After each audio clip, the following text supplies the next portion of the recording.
ที่นครเมืองจันทร์เป็นเจ้าภาพพร้อมด้วยคณะรับผิดชอบจัดงานได้ลงพบปะติดตามสภาพความเป็นอยู่และให้กำลังใจคณะนำครูฝึกและนักกีฬา3แขวงอยู่ศูนย์พักเซาสถาบันการศึกษาบุญเกิดเมืองสีโคตตะบองที่มีคณะนักกีฬาจาก3แขวงพักอาศัยอยู่คือแขวงขมวนแขวงไซสมบูรณ์และแขวงพงสาลีโดยการลงมาติดตามพบปะครั้งนี้ก็เพื่อเป็นการยื้อยามถามข่าวติดตามเบิ่งสภาพการเป็นอยู่ในศูนย์รวมไปถึงการให้กำลังใจแก่คณะนักกีฬาที่เดินทางเข้าร่วมการแข่งขันก็คือการมีส่วนร่วมในงานมหกรรมกีฬาแห่งชาติครั้งที่12ที่นครเมืองจันทร์เป็นเจ้าภาพระหว่างวันที่15-25 พฤศจิกายน 2025ทั้งนี้ก็เพื่อให้คณะนักกีฬาได้พักอาศัยอย่างมีความสะดวกสบายเหมาะสมแก่การฝึกซ้อมเกี่ยมความพร้อมลงแข่งขันสร้างผลงานยัดเหรียญรางวัลในงานครั้งนี้ให้ได้ตามคาดหมายที่แต่ละแขวงหวังไว้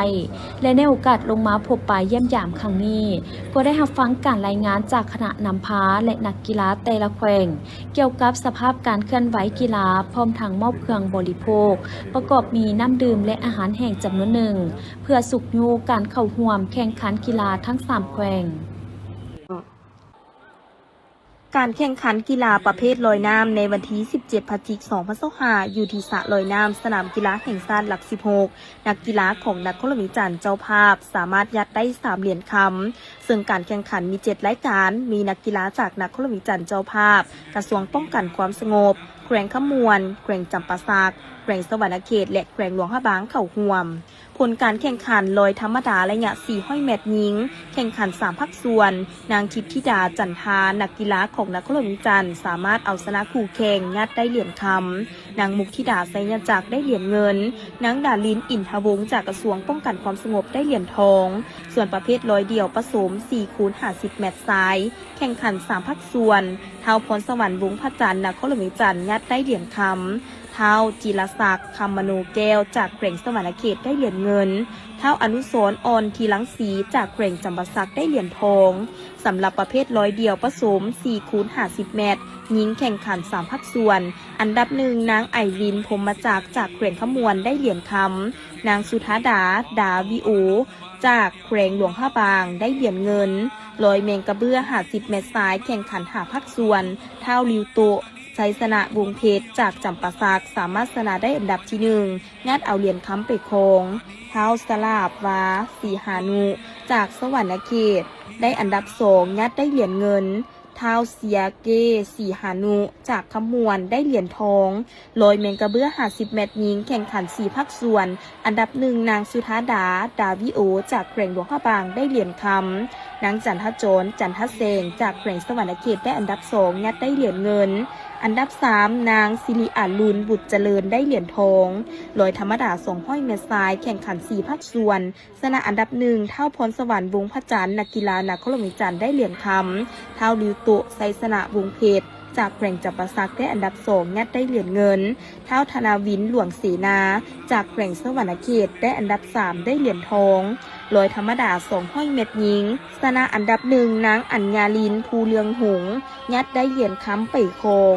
นางสิริอาลุนบุตรเจริญจากแขวงขมวนได้อันดับ2ยัดได้เหรียญเงินส่วนอันดับ3เป็นของนางแพตติญาศิลปากิจยัดได้เหรียญทองไปโคงสำหรับการแข่งขันกีฬาประเภทลอยน้ำในงานมหกรรมกีฬาแห่งชาติครั้งที่12นี้ได้เริ่มแข่งขันในระหว่างวันที่16-19 พฤศจิกายน 2025ที่สระลอยน้ำสนามกีฬาแห่งชาติหลัก 16โดยมีทานโซนิกรพรหมศิษย์ประธานสหพันธ์ลอยน้ำนครหลวงจันทร์พร้อมคณะและภาคส่วนเกี่ยวข้องเข้าร่วมในวันที่ 17 พฤศจิกายน 2025ที่สนามแข่งขันมหาวิทยาลัยแห่งชาติได้มีการสืบต่อแข่งขันกีฬาหมากเซิร์กในรอบระดับชาติรายการ8บี3 MN Male Individual ที่มีนักกีฬาจากหลายแขวงเข้าร่วมอย่างคึกคืนสำหรับผลการแข่งขันปรากฏว่าเท้าสุมินตายมราชนักกีฬาจากนครหลวงจันทร์สามารถคว้าเหรียญคำมาครองขณะที่เท้าปอทอจารีจากแขวงอัตตปือคว้าเหรียญเงินและเท้า ยอดตาแก้วบุญยงจากแขวงไซสมบูรณ์หับเหรียญทอง การคว้าเหรียญในครั้งนี้บ่เพียงแต่สะท้อนให้เห็นถึงความทุ่มเทและความสามารถส่วนตัวของนักกีฬาแต่ละคน แต่ยังเป็นหลักฐานสะท้อนถึงการพัฒนาและการสนับสนุนกีฬาหมากเซิกในประเทศได้อย่างต่อเนื่อง นอกจากนั้นยังช่วยเฮ็ดให้กีฬาประเภทนี้เป็นที่ฮู้จักและขยายฐานแฟนผู้ติดตามในวงการกีฬาลาวอย่างกว้างขวาง เจ้าสบายดีบรรดาทานผู้ชมที่เคารพหักแพงทุกท่าน ข้าพเจ้าชื่อว่าอินทวาวิลาวันเป็นผู้รับผิดชอบควบคุมการแข่งขันของการกีฬาหมากเซิกอยู่ในงานมหกรรมกีฬาแห่งชาติครั้งที่ 12 ซึ่งเป็นกิจกรรมหนึ่งที่ประกอบส่วนของในการเฉลิมฉลอง 50 ปีแห่งการสร้างตั้ง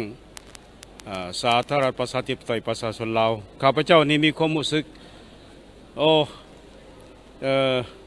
คึกคืนอยู่ในใจและ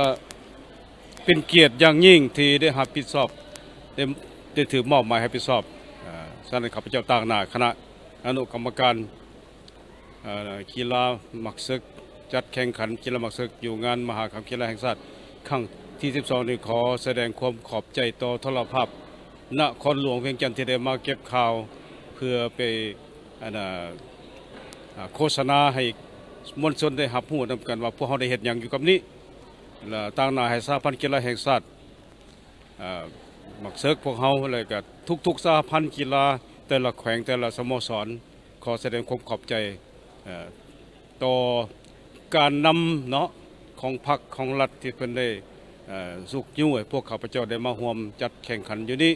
พิเศษแม่นการนำของนครหลวงผู้เป็นเจ้าภาพการจัดแข่งขันการกีฬามหกรรมแห่งชาติครั้งที่ 12นี่บรรยากาศผ่านมานี่แม่นมีความคึกคืนเข้มข้นเด็ดเดียวแต่ไปพร้อมกันนั้นมีความสามัคคีสูงนักกีฬาพวกเฮาแต่ละมือได้มีการปรึกษาหารือว่าแต่ละมือเฮ็ดหยังผ่านไปแนวใดจุดดีจุดอ่อนแนวใดหั่นน่ะ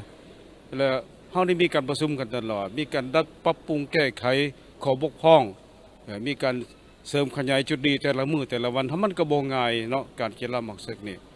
ฉะนั้นแม่นถือว่าพวกเฮาการเคลื่อนไหวผ่านมาก็เป็นอันนั้นล่ะมีระเบียบกวินัยดีมีความสามัคคีดีและทางด้านวิชาการพวกเฮาก็แม่นอยู่ในฝีมืออันเทียบเท่ากับสากลนั่นแหละว่ากันซั่นเลยเนาะข้าพเจ้านี่มีความตื่นตันใจต่อฝีมือของนักกีฬาหมากเซิกลาวซึ่งเป็นการกีฬาที่หาก่อสร้างตั้งมาใหม่ไล่ไปแล้วเป็น15 ปีเริ่มตั้งปีคศ2010แล้วว่าเรื่องการพัฒนากีฬาหมากเซิกนี้อยู่ในทั่วโลกนี่มันจะใช้เวลาอย่างน้อยมันก็แม่น40 ปี50 ปีเนาะแต่พวกเฮาได้เวลาประมาณบ่แม่นประมาณละ15 ปี16 ปีนี่ล่ะถือว่าข้าพเจ้าเห็นว่าฝีมือของนักกีฬาพวกเฮานี่มันสูงหลายแล้วได้ตอนนี้สูงหลายแล้วข้าพเจ้าได้วางแผน20 ปีในการตั้งตัวของกีฬาหมากเซิกของทั่วประเทศเนี่ยให้มันตั้งตัวได้ให้มันเทียบเท่ากับสากลแล้วว่ามาเบิ่งแล้วอีก3 ปีนี่คือสิได้แล้วเพราะตอนนี้เฮาเห็นว่ามันฝีมือของนักกีฬาเนี่ยมันเก่งหลายตอนนี้น่ะเก่งหลายแล้วเขากำลังจัดแข่งขันเอิ้นว่าเอาฟีเดเรตติ้งให้เขาเจ้าอยู่ฉะนั้นข้าพเจ้ามาฮอดขั้นตอนนี้แม่นมีความไว้วางใจล่ะเลยแสดงความขอบใจต่อทั้งหมดนักกีฬา ในจันเป็นเจ้าภาพ พิธีได้จัดขึ้นในวันที่ 17 พฤศจิกายน 2025 นี้อยู่ที่ศูนย์บูโดลาวญี่ปุ่นนครหลวงเวียงจันทน์โดยมีการแข่งขันทั้งหมด 37 คู่ ประกอบมีประเภทต่อสู้ชายหญิง ในนั้นมีประเภทชายหุ้นน้ำหนัก-46 กิโล 50 กิโล-55 กิโล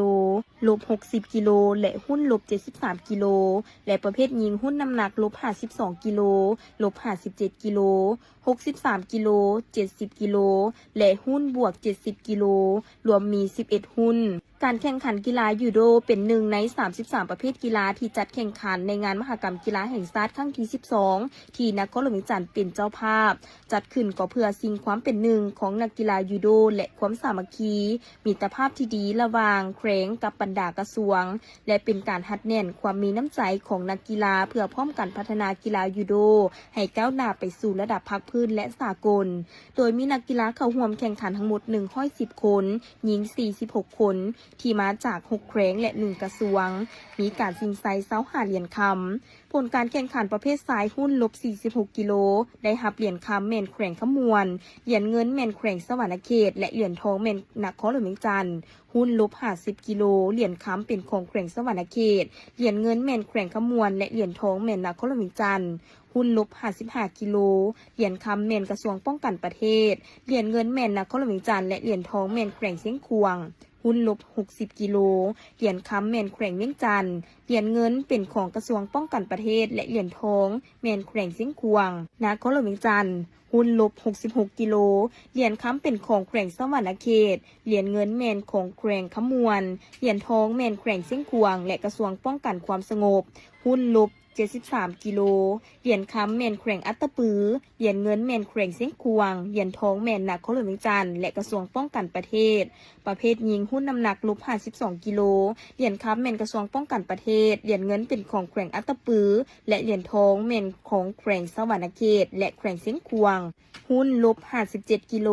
เหรียญคำแม่นกระทรวงป้องกันประเทศเหรียญเงินเป็นของนครหลวงเวียงจันทน์เหรียญทองแม่นแขวงสวรรณเขตหุ้นลบ 63 กิโล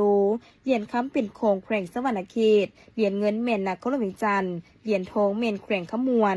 รุ่นลบ 70 กิโลเหรียญคำเป็นของนครหลวงเวียงจันทน์เหรียญเงินแม่นแขวงขมวนเหรียญทองแม่นแขวงอัตตปือและหุ้นบวก 70 กิโลเหรียญคำแม่นกระทรวงป้องกันประเทศเหรียญเงินเป็นของแขวงเสียงขวงและเหรียญทองแม่นแขวงเวียงจันทน์ในวันที่ 18 พฤศจิกายน 2025 ทีมข่าวโทรภาพนครหลวงเวียงจันทน์ได้ลงพื้นที่สัมภาษณ์ถึงความพร้อมของครูฝึกและนักกีฬายิงปืนกระทรวงป้องกันประเทศที่สนามฝึกซ้อมยิงปืน5 เมษายนเพื่อเข้าร่วมแข่งขันงานมหกรรมกีฬาแห่งชาติครั้งที่ 12 ที่นครหลวงเวียงจันทน์เป็นเจ้าภาพพันตีบิกลีไซยศิษฐ์ครูฝึกนักกีฬายิงปืนได้รายงานถึงความพร้อมการวางแผนและการตั้งเป้าหมายว่าเจ้าสบายดีเฮาเองพันตรีบิกลีสัญญาสิทธิ์ครูฝึกกีฬายิงปืนของกระทรวงป้องกันประเทศของพวกเฮาเนาะก่อนอื่นท่านขอแสดงความนับถือทางการนำภาครัฐของพวกเฮาที่ได้สีนำพากระทรวงป้องกันประเทศเฮาเข้าสู่การแข่งขันกีฬายิงปืนกีฬาแห่งชาติครั้งที่ 12 ที่นครหลวงเวียงจันทน์เป็นเจ้าภาพเนาะสภาพเกี่ยวกับการเข้าแข่งขันของนักกีฬายิงปืนของพวกเฮาก็ได้ฝึกฝึกซ้อมในระยะ2 เดือนเนาะเพื่อเตรียมความพร้อมเข้าสู่การแข่งขันนี้เนาะจังซั่นมาเบิ่งรวมแล้วว่านักกีฬาของพวกเฮาก็พร้อมที่จะเข้าการแข่งขันนี้เถื่อเต็มร้อยเนาะอยู่ในการแข่งขันนั้นเนาะจังซั่นเฮ็ดให้ในการเข้าแข่งขันของพวกเฮาเนี่ยพร้อมทุกสิ่งทุกอย่างเนาะสำหรับกีฬายิงปืนของพวกเฮานี้เนาะก็ได้ส่งนักกีฬาเข้าในการแข่งขันอยู่จำนวน 18 สหายเนาะในนั้นก็มียิง 10 สหายเนาะชาย 8 สหายเนาะจังซั่นมีประเภทกีฬาเข้าในการแข่งขันก็อยู่5 รายการเนาะเข้าในการแข่งขันนั้นเนาะจังซั่นการแข่งขันก็มีปืนสั้นยิงสั้นทรายแล้วก็ปืนยาวยิงปืนยาวทรายปืนยาวทรายก็50 เมตรทรายแล้วก็50 เมตรยิงแล้วก็ปืนแก็บกลาง15 เมตรทราย15 เมตรยิงปืนแก็บกลาง15 เมตรทราย15 เมตรยิงแล้วก็เลปติฟายทรายยิงเนาะเพื่อเข้าในการแข่งขันในงานมหกรรมนี้พร้อมนี้ห้อยโถสุริพรหลวงจันดาวงศ์นักกีฬายิงปืนก็แสดงความรู้สึกที่ได้เข้าร่วมแข่งขันในงานครั้งนี้ถึงแม้ว่าตนจะได้เข้าร่วมการแข่งขันเป็นครั้งทำอิฐแต่ก็มีความพร้อมและตั้งเป้าหมายที่จะคว้าเหรียญคสบายดีข้าพเจ้า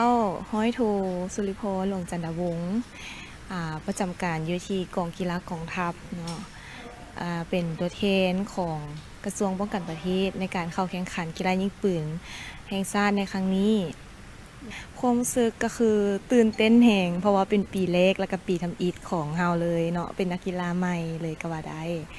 ความรู้สึกตื่นเต้นแล้วก็ดีใจที่เป็นส่วนหนึ่งของการแข่งขันเป้าหมายก็คืออยากได้เหรียญอะไรเนาะก็เต็มที่สุดๆเนาะในการฝึกซ้อมและการแข่งขันเนาะก็อยาก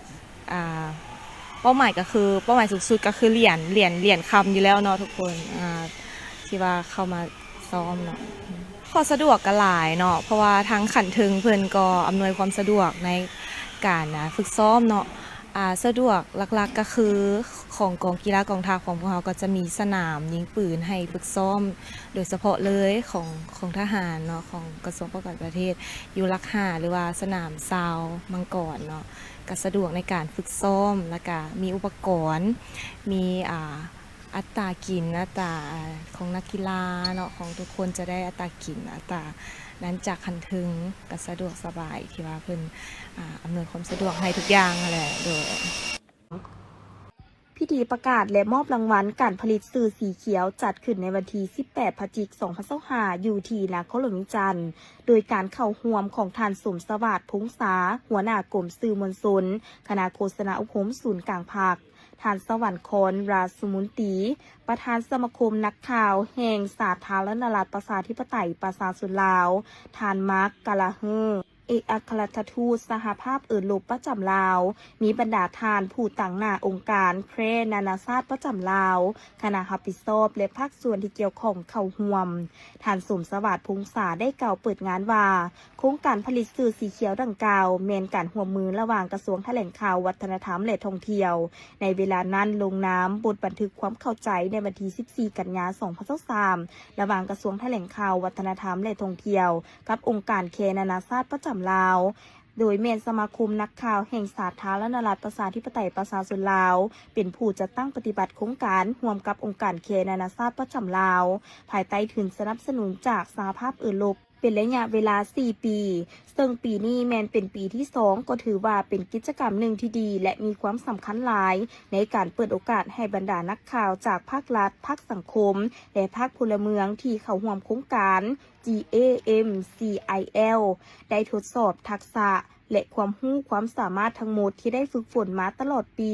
และอิงตามการรายงานของคณะรับผิดชอบการประกวดผลิตภัณฑ์ข่าวโปสเตอร์และวิดีโอที่ส่งเข้ามาแข่งขันในเทื่อนี้แม้นมีคุณภาพสูงขึ้นหลายเมื่อสมเทียบใส่ปีที่ผ่านมาเพื่อบรรลุเป้าหมายการยกระดับทักษะทางด้านวิชาสื่อมวลชนก็คือวิธีการนำใช้เทคโนโลยีด้านสื่อใหม่สื่อดิจิตอลอันล่าสุดมาช่วยปรับปรุงและพัฒนาเวียกงานการผลิตเนื้อในข่าวให้ทันสมัยและทันกับยุคใหม่ที่มีคุณภาพสูงขึ้นพร้อมทางนี้หลากหลายรูปแบบและสีสันกว่าเก่าสามารถส่งแสงได้อย่างแหลมคมถูกต้องชัดเจนและว่องไวทันกับสภาพการหลายขึ้นโดยผ่านหลายช่องทางอย่างมีความรับผิดชอบและเป็นมืออาชีพโดยเฉพาะข่าวเกี่ยวกับการพัฒนาตามที่สีเขียวและยืนยงในสาธารณรัฐประชาธิปไตยประชาชนลาวโดยการมีส่วนร่วมของบทบาทยิงทรายจากนั้นท่านสวรรครราชมุนตีก็ได้มีคำเห็นว่าสมาคมนักข่าวแห่งสาธารณรัฐประชาธิปไตยประชาชนลาวและองค์การเคนานาชาติประจำลาวซึ่งมุ่งเน้นให้ความสำคัญแก่การยกระดับและการพัฒนาเวียกงานข่าวผ่านสื่อแบบใหม่สื่อออนไลน์รวมทั้งส่งเสริมให้กำลังใจแก่นักข่าวนักสื่อมวลชนที่มีความทุ่มเทในการเฮ็ดเวียกประจำวันและมีความสร้างสรรค์ในการพัฒนาตนเองด้วยการผลิตข่าวที่มีคุณภาพและมีคุณค่ารับใช้สังคมเพื่อนำไปสู่การเปลี่ยนแปลงที่ดีขึ้นโดยสอดคล้องกับมาตรฐานก็คือหลักจริยธรรมและจรรยาบรรณทางด้านวิชาชีพของสื่อมวลชนจึงได้จัดให้มีโครงการประกวดผลิตภัณฑ์การรายงานข่าวปัญหาสีเขียวดีเด่นประจำปี 2025 ขึ้นมาซึ่งถือว่าเป็นครั้งที่ 2 แล้วนับแต่ปี 2024 เป็นต้นมาโดยปีนี้ทั้งคณะรับผิดชอบแม้นได้วางเงื่อนไขการเข้าร่วมที่เปิดกว้างออกกว่าเก่าทั้งนี้ก็เพื่อเปิดโอกาสให้บรรดานักข่าวนักสื่อมวลชนจากทุกภาคส่วนของสังคมบ่ว่าจะเป็นจากภาครัฐภาคองค์การจัดตั้งมหาชนและองค์การจัดตั้งทางสังคมและภาคพลเมืองก็คือจากผู้ที่นำใช้สื่อสังคมออนไลน์ทั่วไปซึ่งล้วนแต่ ได้ให้การตอบรับเป็นอย่างดี และได้ส่งผลิตภัณฑ์ข่าวสีเขียวของตนเข้าร่วมได้อย่างลวงลายทั้งในรูปแบบข่าวโปสเตอร์และข่าววิดีโอตามเงื่อนไขข้อกำหนดและระเบียบหลักการต่างๆของการแข่งขันในเทื่อนี้สามารถตีราคาได้ว่าปริมาณและคุณภาพของผลิตภัณฑ์ข่าวบรรหาสีเขียวที่ส่งเข้ามาแข่งขันปีนี้แม้นมีระดับที่สูงขึ้นหลายอย่างขาดคันซึ่งมันเป็นการยั่งยืนอย่างน่าภาคภูมิใจได้ว่าระดับความรู้ความสามารถของนักข่าวนักสื่อมวลชนเฮาในการนำใช้เทคโนโลยีและเทคนิคของสื่อใหม่ก็คือในการผลิตเนื้อหาเพื่อส่องแสงปัญหาอย่างแหลมคมกระทัดรัดเข้าใจง่ายและน่าติดตามแม้นมีการพัฒนาขึ้นอย่างชัดเจนจากนั้นคณะรับผิดชอบโครงการก็ได้ประกาศผลและมอบรางวัลให้กับผู้ที่ส่งข่าวเข้าประกวดในโครงการผลิตสื่อสีเขียวประจำปี 2025 จาก 2 ภาคส่วนคือภาครัฐบาลประเภทวิดีโอได้รับรางวัลชนะเลิศได้แก่ท่านนางปานีวิไลจิตจากวิทยุโทรภาพแขวงหลวงพระบางชนะเลิศประเภทโปสเตอร์แมนท่านนางภูมิมโนเหลี่ยมไสยจักรจากหนังสือพิมพ์เศรษฐกิจสังคมในนี้ภาคองค์การจัดตั้งมหาชนองค์การจัดตั้งทางสังคมและผู้นำใช้สื่อออนไลน์พลเมืองทั่วไปประเภทวิดีโอรางวัลชนะเลิศแมนตกเป็นผลงานของท่านนางกินนาลีสายทวีภาคพลเมืองทั่วไปและรางวัลชนะเลิศประเภทโปสเตอร์แมนตกเป็นของท่านนางทิพจันทร์ภูดาวงศ์จากองค์การจัดตั้งทางสังคมรวมไปถึงผู้ชนะการแข่งขันจำนวนทั้งหมด10ท่านที่เป็นผู้โชคดีผู้ที่ได้รับโอกาสเดินทางไปเข้าร่วมโครงการแลกเปลี่ยนและทัศนศึกษาอยู่ประเทศเวียดนามเป็นระยะเวลา2 อาทิตย์ในต้นเดือนธันวาคมนี้พระนาธานทองลุ้นศรีสุริตประธานประเทศแห่งสาธารณรัฐประชาธิปไตยปาซิสุลาวได้ต้อนรับสมเด็จเจ้าหญิงไอโกะแห่งประเทศญี่ปุ่นในวันที่ 18 พฤศจิกายน 2025 ที่ทำเนียบประธานประเทศเนื่องในโอกาสเสด็จมาเยี่ยมยามสาธารณรัฐประชาธิปไตยปาซิสุลาวอย่างเป็นทางการในระหว่างวันที่ 17-21 พฤศจิกายน 2025 นี้ซึ่งการเยี่ยมยามดังกล่าวมีขึ้นในท่ามกลางบรรยากาศที่2 ประเทศลาวและญี่ปุ่นพร้อมเฉลิมฉลองการสร้างตั้งสายพัวพันทั้งการทูตน้ำกันครบรอบ 70 ปีและครบรอบ 60 ปีที่รัฐบาลญี่ปุ่นได้ส่งอาสาสมัครญี่ปุ่นมาปฏิบัติหน้าที่อยู่ลาวเริ่มแต่ปี 1965 เป็นต้นมาในโอกาสนี้ประธานประเทศได้แสดงความยินดีต้อนรับอันอบอุ่นและตีราคาสูงต่อการเสด็จมาเยี่ยมยามทางการอยู่สาธารณรัฐประชาธิปไตยปาซิสุลาวซึ่งแม้นการเยี่ยมยามลาวของพระบรมวงศานุวงศ์ญี่ปุ่นในรอบ 13 ปีและแม้นการเยี่ยมยามทางการอยู่ต่างประเทศข้างทำอิฐของสมเด็จเจ้าหญิงไอโกะอันได้กลายเป็นขีดหมายสำคัญทางประวัติศาสตร์อีกครั้งหนึ่งของการพัวพันร่วมมือของ2 ประเทศและประกอบส่วนอันสำคัญเข้าในการสืบต่อเสริมขยายสายพัวพันมิตรภาพและการร่วมมืออันดีงามที่มีมาแต่ดนนานของ2 ประเทศลาวและญี่ปุ่นให้สืบต่อเจริญงอกงามยิ่งขึ้น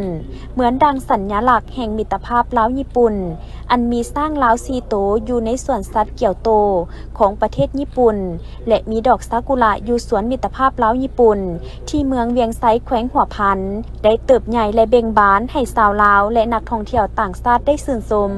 พระนาธานทองลุ้นศรีสุริตได้ฝากความยื้อย้ำถามข่าวอันอบอุ่นไปยังสมเด็จเจ้าจักรพรรดินารุฮิโตะและสมเด็จพระราชินีมาสตาโกะและแสดงความหวังว่ารัฐบาลก็คือประชาชนบรรดาเผ่าจะมีโอกาสได้ต้อนรับสมเด็จเจ้าจักรพรรดิพร้อมด้วยพระราชินีรวมทั้งสมเด็จองค์มงกุฎราชกุมารพร้อมด้วยพระสายาและพระบรมวงศานุวงศ์เสด็จมาเยี่ยมยามสาธารณรัฐประชาธิปไตยปาซิสุลาวในอนาคตโอกาสนี้ประธานประเทศยังได้ต่างหน้าให้รัฐบาลและประชาชนลาวแสดงความขอบใจอย่างจริงใจมายังรัฐบาลและประชาชนญี่ปุ่นย้ำใดก็ให้การสนับสนุนและการช่วยเหลืออันล้ำค่าแก่สาธารณรัฐประชาธิปไตยประชาชนลาวตลอดระยะผ่านมาในโอกาสนี้สมเด็จเจ้าหญิงไอโกะได้แสดงความประทับใจและขอบใจอย่างจริงใจต่อการต้อนรับอันอบอุ่นในครั้งนี้พร้อมทั้งรู้สึกเป็นเกียรติอย่างสูงที่ได้เยี่ยมยามสาธารณรัฐประชาธิปไตยปาซิสุลาวในปีที่มีความหมายสำคัญสำหรับ2 ประเทศญี่ปุ่นและลาวและยังได้นำเอาความยื้อย้ำถามข่าวอันอบอุ่นจากสมเด็จเจ้าจักรพรรดินารุฮิโตะและสมเด็จพระมเหสีมาซาโกะมายังทานทองลุ้นศรีสุริตอีกด้วยใน นอกจากนั้นสมเด็จเจ้าหญิงไอโกะยังได้แสดงความหวังว่าการพัวพันร่วมมือระหว่างญี่ปุ่นและลาวจะสืบต่อได้รับการเพิ่มพูนคุ้นสร้างแนใส่เสริมขยายการพัวพันมิตรภาพอันยาวนานและการร่วมมืออันดีงามระหว่างญี่ปุ่นและลาวให้ได้รับการพัฒนายิ่งขึ้นในซุมปีต่อหน้าและในมือเดียวกันท่านนางปานียาถอตู้รองประธานประเทศแห่งสาธารณรัฐประชาธิปไตยประชาชนลาวก็ได้ต้อนรับสมเด็จเจ้าหญิงไอโกะแห่งประเทศญี่ปุ่นโดยได้ตีราคาสูงต่อสายพัวพันมิตรภาพและการร่วมมืออันใกล้ชิดระหว่างลาวและญี่ปุ่นที่ได้รับการพัฒนาและขยายตัวขึ้นเป็นก้าวๆซึ่งในปี 2015 สองประเทศได้ยกระดับการพัวพันร่วมมือมาเป็นคู่ร่วมยุทธศาสตร์ในโอกาสครบรอบ 60 ปีแห่งการสร้างตั้งสายพัวพันการทูตพิเศษในปี 2025 นี้สองประเทศก็ได้ยกระดับสายพัวพันมาเป็นคู่ร่วมยุทธศาสตร์รอบด้านและพร้อมร่วมกันเฉลิมฉลองครบรอบ 70 ปีแห่งการสร้างตั้งสายพัวพันการทูตระหว่างสองประเทศและครบรอบ 60 ปีที่รัฐบาลญี่ปุ่นส่งอาสาสมัครสุดทำอิฐมาปฏิบัติหน้าที่อยู่ลาวรองประธานประเทศยังแสดงความหวังว่าการเยี่ยมยามทางการของสมเด็จเจ้าหญิงไอโกะครั้งนี้จะเป็นขีดหมายสำคัญทางประวัติศาสตร์การพัวพันร่วมมือของสองประเทศลาวและญี่ปุ่นโดยเฉพาะการส่งเสริมการท่องเที่ยวก็คือการไปมาหาสู่ของประชาชนสองชาติให้มีการพบปะแลกเปลี่ยนวัฒนธรรมให้หลายขึ้นรวมทั้งการส่งเสริมร่วมมือด้านเศรษฐกิจพลังงานกสิกรรมและอื่นๆในโอกาสนี้สมเด็จเจ้าหญิงไอโกะก็ได้แสดงความประทับใจและขอบใจอย่างจริงใจต่อการต้อนรับอันอบอุ่นในครั้งนี้พร้อมทั้งได้แสดงความสมเสยและนับถือมายังทานนางปานิยาถอตู้ที่ได้รับการประดับเหรียญเกียรติคุณอาทิตย์อุทัยสั้นหนึ่งจากรัฐบาลญี่ปุ่นในเดือนมังกร 2023 ที่ผ่านมา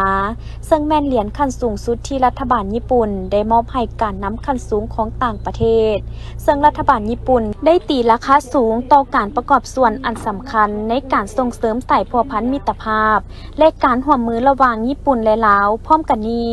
สมเด็จเจ้าหญิงไอโกะยังได้แสดงความหวังว่าการพัวพันร่วมมือระหว่างญี่ปุ่นและลาวจะสืบต่อได้รับการส่งเสริมก็คือการจัดตั้งพันธุ์ขยายการเป็นคู่ร่วมยุทธศาสตร์รอบด้านลาวญี่ปุ่นให้มีบาดก้าวขยายตัวยิ่งขึ้นในซุมปีต่อหน้าเนื่องในโอกาสเสด็จมาเยี่ยมยามสปป.ลาวอย่างเป็นทางการสมเด็จเจ้าหญิงไอโกะแห่งประเทศญี่ปุ่นได้ให้เกียรติเที่ยวชมสถานที่ท่องเที่ยวทางด้านวัฒนธรรมของนครหลวงจันทร์ก็คือสปป.ลาวโดยการต้อนรับของทานศิริราชทงศิลป์ทองเพ็งห้องเจ้าของนครหลวงจันทร์พร้อมด้วยคณะซึ่งเบื้องต้นได้ไปเยี่ยมชมสวนประตูไซเอกลักษณ์ของนครหลวงโดยได้ชมภาพมุมสูงของทิวทัศน์ตัวเมืองนครหลวงจันทร์จากนั้นก็ได้ไปเยี่ยมชมพระธาตุหลวงวิ่งจันทร์ซึ่งเป็นปูชนียสถานที่สำคัญของชาติสมเด็จเจ้าหญิงแห่งประเทศญี่ปุ่นเดินทางมาเยี่ยมยามสปป.ลาวอย่างเป็นทางการในระหว่างวันที่ 17-21 พฤศจิกายน 2025 นี้ซึ่งการเยี่ยมยามดังกล่าวมีขึ้นในท่ามกลางบรรยากาศที่สองประเทศลาวและญี่ปุ่นพร้อมเฉลิมฉลองการสร้างตั้งสายพัวพันทางการทูตน้ำกันครบรอบ 70 ปีและครบรอบ 60 ปีที่รัฐบาลญี่ปุ่นได้ส่งอาสาสมัครญี่ปุ่นมาปฏิบัติหน้าที่อยู่ลาวเริ่มแต่ปี 1965 เป็นต้นมา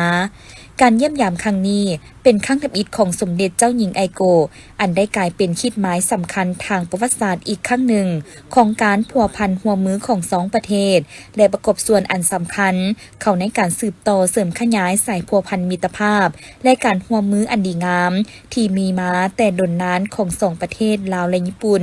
ให้สืบต่อเจริญงอกงามยิ่งขึ้นเหมือนดังสัญลักษณ์แห่งมิตรภาพลาวญี่ปุ่นอันมีสร้างลาวซีโตอยู่ในสวนสัตว์เกียวโตของประเทศญี่ปุ่นและมีดอกซากุระอยู่ส่วนมิตรภาพลาวญี่ปุ่นที่เมืองเวียงไซแขวงหัวพันได้เติบใหญ่และเบ่งบานให้ชาวลาวและนักท่องเที่ยวต่างชาติได้ชื่นชมตลอดระยะผ่านมารัฐบาลและประชาชนญี่ปุ่นยามใดก็ได้ให้การสนับสนุนและช่วยเหลืออันล้ำค่าแก่สปป.ลาวเป็นอย่างดีตลอดมา ในโอกาสเยี่ยมยามเราในครั้งนี้สมเด็จเจ้าหญิงไอโกะได้แสดงความประทับใจและขอบใจอย่างจริงใจต่อการต้อนรับอันอบอุ่นพร้อมทั้งรู้สึกเป็นเกียรติอย่างสูงที่ได้เยี่ยมยามสปป.ลาวในปีที่มีความหมายความสำคัญสำหรับสองประเทศญี่ปุ่นและลาวนอกจากนั้นสมเด็จเจ้าหญิงไอโกะยังได้แสดงความหวังว่าการพัวพันร่วมมือระหว่างญี่ปุ่นและลาวจะสืบต่อได้รับการเพิ่มพูนคูณสร้างในใส่เสริมขยายการพัวพันมิตรภาพอันยาวนานและการร่วมมืออันดีงามระหว่างญี่ปุ่นและลาวให้ได้รับการพัฒนายิ่งขึ้นในซุ้มปีต่อหน้าในวันที่ 19 พฤศจิกายน 2025 สมเด็จเจ้าหญิงไอโกะแห่งประเทศญี่ปุ่นได้เดินทางไปเยี่ยมยามโรงเรียนมัธยมศึกษาสมบูรณ์เวียงจันทน์โดยการต้อนรับของท่านนางดาราวรกิตติพันธ์รองรัฐมนตรีกระทรวงศึกษาธิการพร้อมคณะและอำนวยการโรงเรียนครูอาจารย์และน้องนักเรียนเข้าร่วมนับแต่ปี 2015 เป็นต้นมาโรงเรียนมัธยมศึกษาสมบูรณ์เวียงจันทน์ได้เริ่มการจัดการเรียนการสอนภาษาญี่ปุ่นและเริ่มแต่ปี 2016 จนฮอดปัจจุบันโรงเรียนมัธยมศึกษาสมบูรณ์เวียงจันทน์ได้ต้อนรับครูสอนสวยภาษาญี่ปุ่นรวมทั้งหมด9ท่านและในโรงเรียนมีนักเรียนที่เรียนภาษาญี่ปุ่นประมาณ24ส่วนห้อยแต่ละปีโรงเรียนได้จัดงานสัปดาห์ภาษาศาสตร์เพื่อสร้างความเข้มแข็งใน4ทักษะการใช้ภาษาซึ่งภาษาญี่ปุ่นก็ได้รับความสนใจสูงนอกนั้นนักเรียนยังได้เข้าร่วมกิจกรรมแข่งเว้าภาษาญี่ปุ่นจัดขึ้นโดยสถานทูตญี่ปุ่นนักเรียนได้รับทุนการศึกษาเพื่อไปเรียนต่อที่ประเทศญี่ปุ่นประมาณ 2-3 คนต่อปีและได้มีโอกาสไปทัศนศึกษาที่ประเทศญี่ปุ่นประมาณ10คนต่อปีภาษาญี่ปุ่นเป็นทางเลือกที่ดีให้กับนักเรียนในการประกอบอาชีพหรือไปเรียนต่อประเทศญี่ปุ่นในอนาคตการแข่งขันกีฬาบ้านทรงในโฮมทีมหญิงได้มีขึ้นในวันที่ 19 พฤศจิกายน 2025 ที่เดินกีฬาบ้านทรงในโฮมกองทัพหลัก5ในการแข่งขันครั้งนี้แม่นเป็นรอบทำอิฐของการแข่งขันซึ่งเป็นการพบกันระหว่างบ้านทรงในโฮมทีมหญิงนครหลวงจันทร์เจ้าภาพพบกับแขวงจำปาสักซึ่งทีมนครหลวงจันทร์นำพานักกีฬาเข้าร่วมแข่งขันทั้งหมด14คนครูฝึก1คนผู้ช่วยครูฝึก1คนและผู้จัดการทีม1คนทีมแขวงจำปาสักมีนักกีฬาเข้าร่วมทั้งหมด14คนครูฝึก1คนผู้ช่วยครูฝึก1คนซึ่งคู่นี้แม่นได้แข่งขันกันทั้งหมด3เซตผ่านการแข่งขันปรากฏว่านครหลวงจันทร์เจ้าภาพเอาชนะแขวงจำปาสัก3-0 เซตด้วยคะแนนเซตที่1นครหลวงจันทร์เอาชนะแขวงจำปาสัก25-20เซตที่2นครหลวงจันทร์ชนะแขวงจำปาสัก25-15เซตที่3นครหลวงจันทร์ชนะแขวงจำปาสัก25-11คะแนนในการพบกันครั้งนี้แม่นเป็นรอบคัดเลือกเพื่อคัดเลือกเอาทีมที่ชนะไปแข่งขันในรอบต่อไปในรอบต่อไปวันที่21 พฤศจิกายนนี้แม่นนครหลวงจันทร์จะได้พบกับกระทรวงป้องกันประเทศเป็นการพบกันในรอบที่2เพื่อเข้าชิงเหรียญคำในรอบต่อไปกีฬาเปตังเป็นหนึ่งกีฬาที่ได้เข้าร่วมแข่งขันในงานมหกรรมกีฬาแห่งชาติครั้งที่12ที่นครหลวงจันทร์เป็นเจ้าภาพซึ่งได้เริ่มแข่งขันมาแต่วันที่14 พฤศจิกายน 2025อยู่ที่สนามกีฬาเปตังแห่งชาติวิทยาเขตดงดูกเมืองไซธานีนครหลวงจันทร์สำหรับวันที่18 พฤศจิกายน 2025แม่นการแข่งขันรอบคัดเลือกของทีมคู่หญิงและทีมคู่ชายซึ่งคู่หญิงนครหลวงจันทร์ชนะแขวงพงศาลีและสารวันส่วนคู่ชายนครหลวงจันทร์ชนะแขวงศรีสมบูรณ์และกระทรวงป้องกันประเทศท่านกลุ่มม้านหมื่นไซครูฝึกนักกีฬาเปตังสหพันธ์เปตังนครหลวงจันทร์ได้ให้สัมภาษณ์ว่า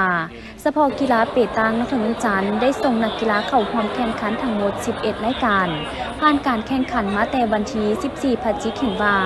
ทีมนครหลวงจันทร์สามารถยัดได้แล้ว1เหรียญคำประเภทเดียวไซคือเท่าพุทธลาแก้วกันนิกาและยัดได้2เหรียญเงินประเภทสุดติงแม่นเป้าคือเท่าพุทธลาแก้วกันนิกาและนางน้อยมณีธรก็มีทั้ง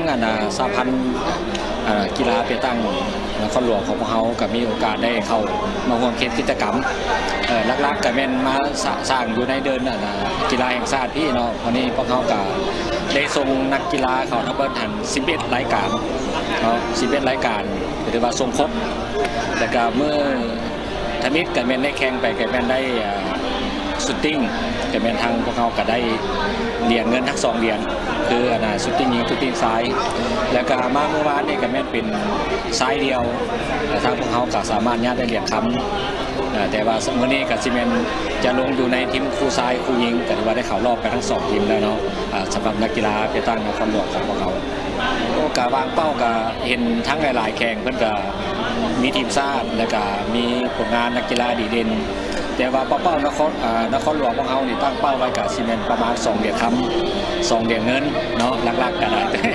ตัวอื่นแล้วกับว่าวางที่ยิ่งจากวางลายก็นั้นแต่ว่าก็เห็นนักกีฬาเงินก็ดีเด่นหมดก็เลยว่าเขาวางเอา2เหรียญคำ2เหรียญเงิน สำหรับการแข่งขันกีฬาเปตังทีมนครเมืองจันทร์ยังจะได้ลงแข่งขันในรอบชิงชนะเลิศซึ่งประกอบมีประเภทคู่ผสม1หญิงบวก1ซ้ายทีมสุดผสม1หญิงบวก2ซ้ายทีมสุดผสม2หญิงบวก1ซ้ายและทีมสุดหญิงบวกทีมสุดซ้ายการแข่งขันกีฬาดอกปีกไก่แม่นได้ดำเนินมาแต่วันที่16 พฤศจิกายน 2025และมื้อนี้เป็นมื้อที่4ของการแข่งขันเห็นได้ว่าบรรยากาศของการแข่งขันแม่นกำลังดุเดือดแต่ละภาคส่วนก็มีการเกี่ยมความพร้อมมาเป็นอย่างดีโดยมีนักกีฬาเข้าร่วมทั้งหมด100กว่าคนที่มาจาก11ภาคส่วนในนี้มีนครหลวงจันทร์หลวงน้ำทาบ่อแก้วหลวงพระบางสยบุรีเวียงจันทร์บุรีคำไซคำมวนสวรรณเขตจำปาสักและอัตตปือโดยมีเป้าหมายอันเดียวกันคือชิงเหรียญคำการแข่งขันในครั้งนี้บรรดาคณะกรรมการครูฝึกและนักกีฬาซึ่งก็ได้มีความรับผิดชอบต่อขบวนการแข่งขันกีฬาเป็นอย่างดีซึ่งรักษาได้บรรดาข้อกำหนดกฎระเบียบต่างๆและกรรมการก็ตัดสินอย่างเป็นกลางนักกีฬาแต่ละคนก็มีน้ำใจนักกีฬารักษาความสามัคคีอันได้เฮ็ดให้การแข่งขันในครั้งนี้มีเนื้อในมีความหมายความสำคัญและเพื่อสำเร็จตามแผนการที่วางไว้สำหรับการแข่งขันแมนจะได้ดำเนินไปจนถึงวันที่23 พฤศจิกายน 2025ซึ่งทุกท่านสามารถเข้าไปร่วมสมร่วมเชียร์และเป็นกำลังใจให้กับนักกีฬากันได้ที่สนามกีฬาในหุมบึงขยองพิธีมอบรับเหรียญรางวัลประเภทกีฬากะโต้ทีมสุดคู่ยิงซ้ายและทีม4คนยิงซ้ายได้จัดขึ้นในตอนแลงของวันที่18 พฤศจิกายน 2025ที่สนามกีฬาโอเลมปาเซียโดยการเข้าร่วมและมอบเหรียญรางวัลของทานอาจสะพังท้อง 4,000 ดอนเจ้าของนครหลวงจันทร์ทั้งเป็นประธานจัดงานมหกรรมกีฬาแห่งชาติครั้งที่22มีคณะนำผู้ฝึกและนักกีฬาเข้าร่วมอย่างพร้อมเพรียงการแข่งขันกีฬากะโต้รายการทีมสุดคู่ยิงซ้ายและทีม4คนยิงซ้ายได้ทำการแข่งขันระหว่างวันที่17-18 พฤศจิกายน 2025ผ่านมาผ่านการแข่งขันผลปรากฏว่าประเภททีมสุดคู่ซ้ายเหรียญคำแมนแขวงจำปาสักเหรียญเงินแขวงสวรรณเขตและเหรียญทองกระทรวงป้องกันประเทศและกระทรวงป้องกันความสงบประเภททีมสุดคู่หญิงเหรียญคำแมนกระทรวงป้องกันประเทศเหรียญเงินแขวงจำปาสักและเหรียญทองแขวงคำมวนและแขวงบุรีคำไซส่วนประเภททีมซ้าย4คนเหรียญคำตกเป็นของกระทรวงป้องกันความสงบเหรียญเงินนครหลวงจันทร์เจ้าภาพและได้เหรียญทองร่วมกับแขวงคำมวนและแขวงหลวงพระบางประเภททีมหญิง4คนเหรียญคำกระทรวงป้องกันประเทศเหรียญเงินแขวงจำปาสักเหรียญทองนครหลวงจันทร์และแขวงบุรีคำไซสั่งรวมแล้วใน2วันผ่านมานักกีฬากะโต้กระทรวงป้องกันประเทศญาติได้2เหรียญคำและ2เหรียญทองเป็นอันดับที่1จาก4รายการส่วนอันดับที่2ตกเป็นของแขวงจำปาสักญาติได้1เหรียญคำและ2เหรียญเงินอันดับที่3กระทรวงป้องกันความสงบญาติได้1เหรียญคำและ1เหรียญทองขณะที่นครหลวงจันทร์เจ้าภาพญาติได้1เหรียญเงินและ1เหรียญทองในการแข่งขันเพียง2วันคือวันที่16และ17 พฤศจิกายน 2025นักกีฬาลอยน้ำของสหพันธ์กีฬาลอยน้ำนครหลวงจันทร์ก็สามารถกวดเอาเหรียญคำได้เกินเป้าหมายที่สหพันธ์ได้ตั้งไว้และยังจะสืบต่อญาติเอาเหรียญคำเพิ่มอีกหลานมีนามว่าท้าวพรสวรรค์วงพระจันทร์มาจากแขวงนครหลวงเวียงจันทร์หลานได้ภาคภูมิใจแห่งที่ได้3เหรียญคำและลอยประเภทเดียวอยู่2รายการมื้อนี้เช่น 4x50 100ผสมกับ200ฟรีหลานได้ภาคภูมิใจในตัวเองที่สามารถยัดเอาเหรียญมาได้2เหรียญคำและหลานสิยัดมาอีกในมื้อที่4ลอยประเภทเดียว 400 เมตรผ่านมาหลานได้มีการฝึกซ้อมไปลอยอยู่เวียดนาม และมีครูฝึกประจำตัวแม่นอาจารย์ฟองที่ได้สอนหลานมาและหลานขอขอบใจพวกเนี่ยอาจารย์แฮง ในการแข่งขันครั้งนี้นักกีฬาลอยน้ำนครหลวงจันทร์ได้มีการฝึกซ้อมเป็นประจำทุกวันพร้อมทั้งได้ไปฝึกซ้อมอยู่สาธารณรัฐสังคมนิยมเวียดนามซึ่งผ่านการแข่งขันและญาติได้ผลสำเร็จนักกีฬาทุกคนต่างก็รู้สึกภาคภูมิใจเป็นอย่างยิ่งที่สามารถญาติได้เหรียญคำมาสู่สหพันธ์กีฬาลอยน้ำนครหลวงจันทร์ทั้งนี้ก็ย้อนความเอาใจใส่ของครูฝึกและนักกีฬาที่บุกบืนห้าวหันอดทนในการฝึกซ้อมอย่างหนักจนสามารถญาติได้ผลสำเร็จกวดเอารางวัลในการแข่งขันหลายรายการและจะสู่โซนญาติให้ได้ตื่มอีกในหลายรายการต่อไปโดยสบายดีน้องมีชื่อว่านางทิพย์ธิดาจันทาเป็นตัวแทนนักกีฬาหญิงให้แขวงนครหลวงอีกจันในกีฬาลอยน้ำผ่านมา2 มื้อน้อง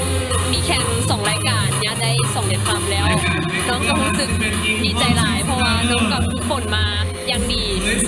ทุกคนซ้อมเช้าแรงทุกมื้อน้องกระหันฝั่งหลายในกีฬาแห่งชาติครั้งที่2แห่งเทื่อนี้น้องกับเหลืออีก2 รายการน้องกับฝากพ่อแม่พี่น้องเสียน้องแน่โดยสบายดีเฮามีชื่ออัญญลินภูลงหงชื่อลินเฮาแม่นโมซาเฮาภูมิใจในตัวเองที่ซ้อมมาหลายเดือนและได้เหรียญคำ1 ใน 200 เมตรลอยธรรมดาของผู้หญิงเมื่อวานนี้เฮาก็ลอย100 เมตรผีเสื้อได้เหรียญทองแดงเฮาซ้อมมาหลายเดือนแล้วเฮาภูมิใจนำตัวเองหลายว่าได้2 เหรียญนี้โดยขอบใจให้ทุกคนที่ให้กำลังใจเฮาเด้อเฮาดีใจแฮงที่ทุกคนสามารถมาบึงเฮาลอยละให้กำลังใจน้องเฮาได้2 เหรียญทองแดงใน100 เมตรผีเสื้อกับเหรียญทองเหรียญคำใน200ลอยธรรมดาของผู้หญิงสำหรับการแข่งขันกีฬาประเภทลอยน้ำนี้แม่นได้เริ่มมาแต่วันที่16 พฤศจิกายน 2025และมีพิธีมอบเหรียญรางวัลในตอนบ่ายของวันที่19 พฤศจิกายน 2025อยู่ที่สระลอยน้ำเดินกีฬาแห่งชาติหลัก 16ท่านภูวันภูเหลืองหงรองประธานสหพันธ์กีฬาลอยน้ำทั้งเป็นครูฝึกนักกีฬาลอยน้ำนครหลวงจันทร์ได้ให้สัมภาษณ์ต่อทีมข่าวโทรภาพนครหลวงจันทร์ว่าทั้งหมดนักกีฬาลอยน้ำของเขามีทั้งหมด9 นักกีฬาเนาะทั้งหมด9 นักกีฬาและเขาสู่ชิงเหรียญทั้งหมดมีอยู่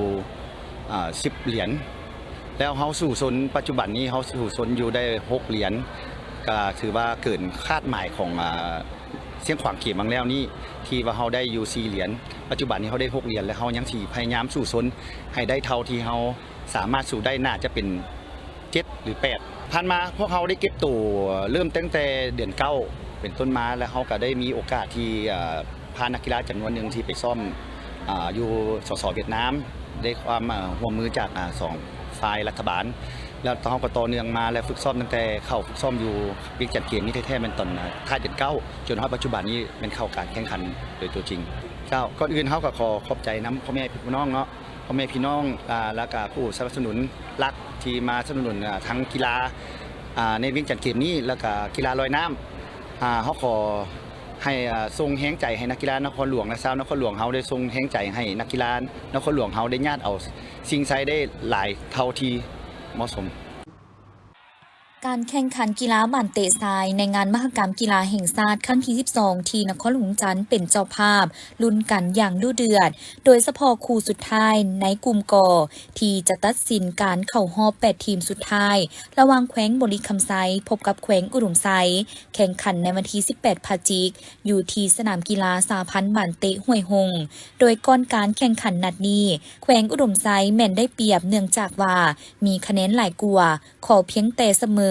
ก่อนจะผ่านเข้ารอบส่วนแขวงบริคำไซแม่นต้องชนะอย่างเดียวเพื่อผ่านเข้ารอบเช่นเดียวกันฉะนั้นจึงเห็นให้นัดนี้ดุเดือดพอสมควรทางนักเตะและแฟนบอลที่เข้าไปสมไปเสียอย่างล้นหลามลุ้นผลการแข่งขันจนวินาทีสุดท้ายเป็นทางแขวงอุดมไซสามารถเอาชนะไปได้2-1ผ่านเข้ารอบ8 ทีมเป็นทีมสุดท้ายของซีไซโอ้น่าเสียดายลีแข่งเริ่มไซเฮามื้อนี้ก็เฮ็ดสุดความสามารถว่านักกีฬาแต่ละคนก็เล่นดีแต่ว่า มันก็โซกบ่เข้าข้างเอาแต่ก็มีจังหวะหลายจังหวะที่เฮาสิเป็นประตูชนะเขาเจ้าเนาะแล้วมันก็พลาดไปหน่อยนึงเนาะคือบรรดาท่านเห็นลูกน่าจะเข้าน่าจะปิดสกอร์นาทีบ้ามันก็บ่ได้แต่ว่าดวงเฮาบ่มีก็เตะดีนักกีฬาบริคำใจเฮาเล่นดีหลายบ่คิดจานเองก็เกมทีมที่ว่าระยะสั้นบ่คิดว่านักกีฬาบริคำใจเฮาสิได้ปานนี้เนาะนักกีฬาก็ตั้งใจฝึกซ้อมแล้วฟังอาจารย์ที่ว่าติวให้แต่ละจุดแต่ละตำแหน่งก็ถือว่าดีหลายเนาะพอใจเนาะถ้าว่าเรื่องพอใจบ่ถ้าว่าเรื่องพอใจก็พอใจแล้วพอใจที่ว่าเฮาเก็บตัวระยะสั้นนั่นสั้นที่สุดบริคำใจถ้าไปเทียบกับแข่งอื่นน่ะในประมาณ3อาทิตย์เนาะทางคัดเลือกล่ะเก็บตัวใกล้เกี่ยมเข้ามาแข่งขันเนาะไปยกตัวอย่างว่าแข่งอื่นๆเขาซ้อมได้เดือนปลาย2เดือนนอนศูนย์เฮาละหักออกมาเริ่มเรามาเห็นเฮานักเตะระดับซับนี้ได้ซับนี้เฮาก็พอใจในระดับนึงแต่ว่าอยากให้ดีแท้ก็มีทางการนำหลังแข่งทางอันนั้นของการกีฬาบ่ทุกภาคส่วนแล้วล่ะต้องให้ความสำคัญนักกีฬาบัดเต็มแข่งบริคำใจหลายกว่านี้ให้เวลาเรามีทุนฮอนเนาะมีสปอนเซอร์เนาะอันนี้ถึงว่าอยู่ใส่กับถ้าว่ามีโค้ชดีบ่นักกีฬาบ่พร้อมบุคลากรนะบ่เพียบพร้อมมันบ่สามารถไปได้บุคลากรมีดีนักเตะที่ดีโค้ชดีการนำการเอาใจใส่อุปถัมภ์ดีแน่นอนโอกาสหน้าเฮาก็มีโอกาสหลายนอกจากพิเศษก็ขอขอบคุณขอบใจในผู้อุปถัมภ์ของเสียเนาะแต่ละบริษัททั้งหมดแหละเนาะที่บ่ได้อ่านชื่อมาเนาะขอขอบใจที่ผู้ให้อุปถัมภ์มันเนาะแล้วก็ในการแข่งขันกีฬาซากครั้งนี้ข้าพเจ้าก็ดีใจเดียวนึงที่ว่าข้าพเจ้าก็เป็นอดีตผ่านมาที่ว่าบ่ได้คุกคีในวงการนี้ก็เกือบ20 ปีแล้วเนาะแล้วไปย้อนเวียกงานวิชาเฉพาะทางตัวเฮ็ดเวียกงานเฮาเนาะถ้ามีโอกาสที่นี้ต่อไปแล้วก็สิหันกลับคืนมาหาสู่วงการกีฬาบาสเตะของสะพานบาสเตะแห่งชาติลาวหรือว่าของแต่ละอยู่แข่งเฮานี่เนาะก็ยินดีต้อนรับที่ใครที่ให้ข้าพเจ้าบ่อยากไปช่วยทีมนั้นทีนี้สมมุติว่าแล้วก็ยินดีรับใช้เพื่อเป็นใบหน้าเป็นตาแข้งหรือว่าสะพานบาสเตะแห่งชาติลาวสินะข้าพเจ้าขออยากเข้าไปมีส่วนร่วมนำช่วงระยะนี้เพราะว่ามันแต่ว่าเรียกงานเฮาสำเร็จไปแล้วก็สิกลับมาหาวิชาเฉพาะตัวนี้เนาะวิชาเฮาที่ว่าเฮามักเฮามีชื่อเสียงมาทางนี้เนาะ สบายดี เอาผมน้องมื้อนี้มาเสียหยัง เสียอุดมไซ มาเสียอุดมไซไปเท่าไหร่ ม่วน มวนหลาย เก่งไร ตื่นเต้นโคตรตื่นเต้นเลยตื่นเต้นแทนนักเตะซ้ เอาอย่างมาเสียมื้อนี้เอาอย่างมาเสียอุดมไซนี่เอาอย่าง ำเอาหัวใจ จังไหนก็สู้ๆเด้อเป็นกำลังใจให้ชนะเอาควอแซมไปอุดมไซเด้อ มาเชียร์ทุกนัดเลยให้กำลังใจทุกนัด แสดงมา68สิมาเลยบ่ มาทุกนัดเลย มาทุกนัดเลย ไปจนฮอดมือเสียงพุ่นแหละ โดยบ่ว่าจะอยู่ไกลหรืออยู่ไกลเนาะสำหรับคนที่ว่าอยู่ไกลอันสามารถเชียร์ทางออนไลน์ได้ก็คืออยู่ในเพจเพิ่นไลฟ์สดมีอยู่ น้องเล่น อุดมไซสู้ โดยรอบ8 ทีมแม้จะแข่งขันในวันที่20 พฤศจิกายนเริ่มแต่เวลา 15 โมงเป็นต้นไป